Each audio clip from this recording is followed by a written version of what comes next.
श्री शिवाय नमस्तुभ्यम।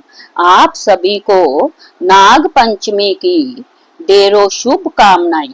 सावन मास के शुक्ल पक्ष की पंचमी तिथि को नाग पंचमी मनाई जाती है। ऐसा कहा जाता है कि नागों की पूजा करने से भोलेनाथ भी बहुत प्रसन्न होते हैं।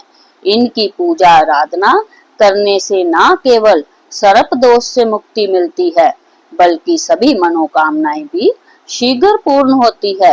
यदि आप भी कल नाग पंचमी का व्रत करने की सोच रहे हैं तो पूजा में इस कथा को जरूर पढ़े।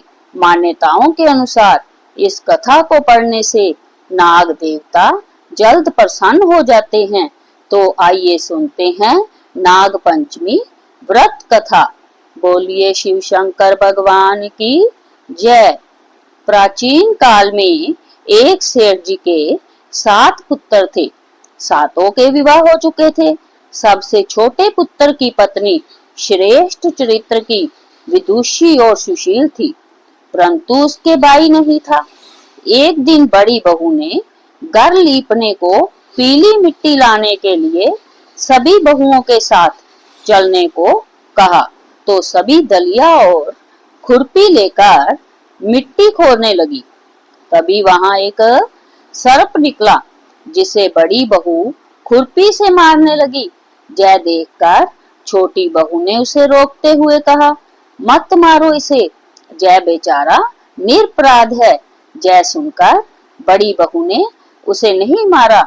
तब सर्प एक और जा बैठा। तब छोटी बहू ने उससे कहा, हम अभी लौट कर आती है, तुम जहां से जाना मत।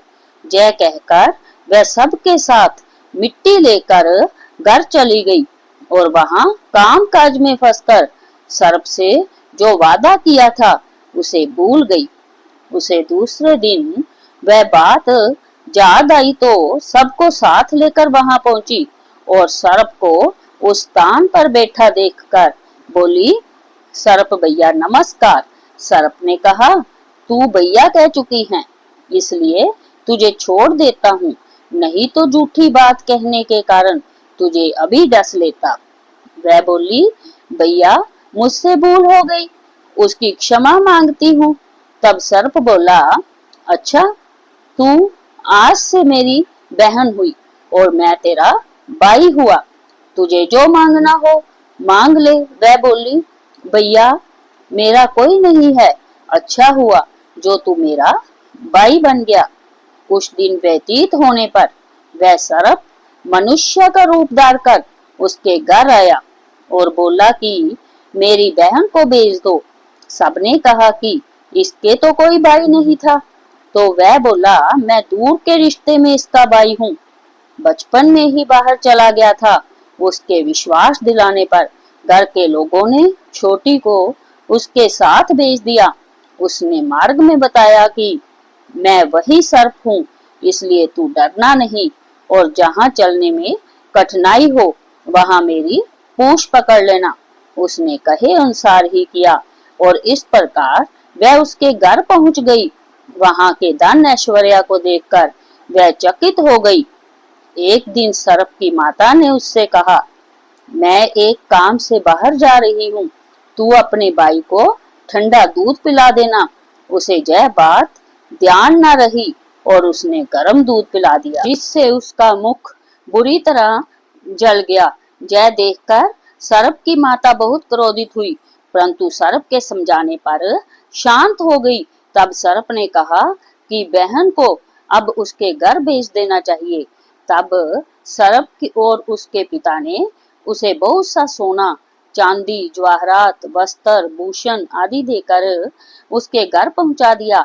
इतना ढेर सारा धन देखकर बड़ी बहू ने ईर्ष्या से कहा, भाई तो बड़ा धनवान है, तुझे तो उससे और भी धन लाना चाहिए।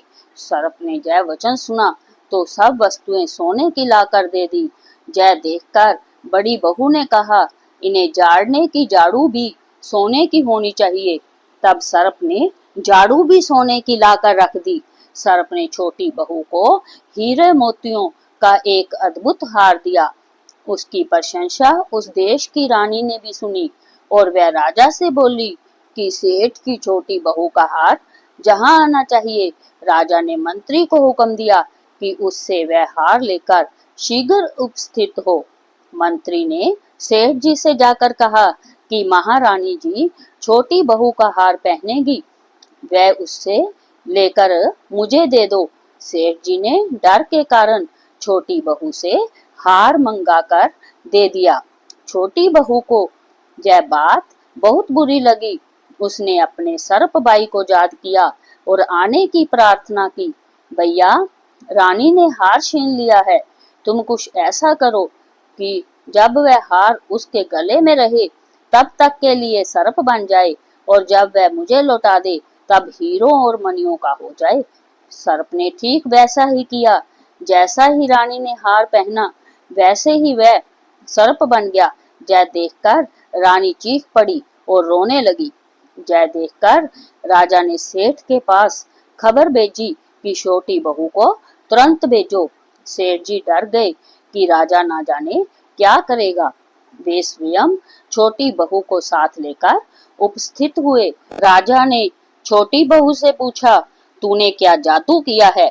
मैं तुझे दंड दूंगा। छोटी बहू बोली, राजन, दृष्टता क्षमा कीजिए, यह हार ही ऐसा है कि मेरे गले में हीरों और मणियों का रहता है और दूसरे के गले में सर्प बन जाता है। यह सुनकर राजा ने वह सर्प बना हार उसे देकर कहा, अभी पहन कर दिखाओ।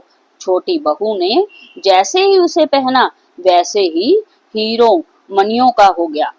यह देखकर राजा को उसकी बात का विश्वास हो गया और उसने प्रसन्न होकर उसे बहुत सी मुद्राएं भी पुरस्कार में दी।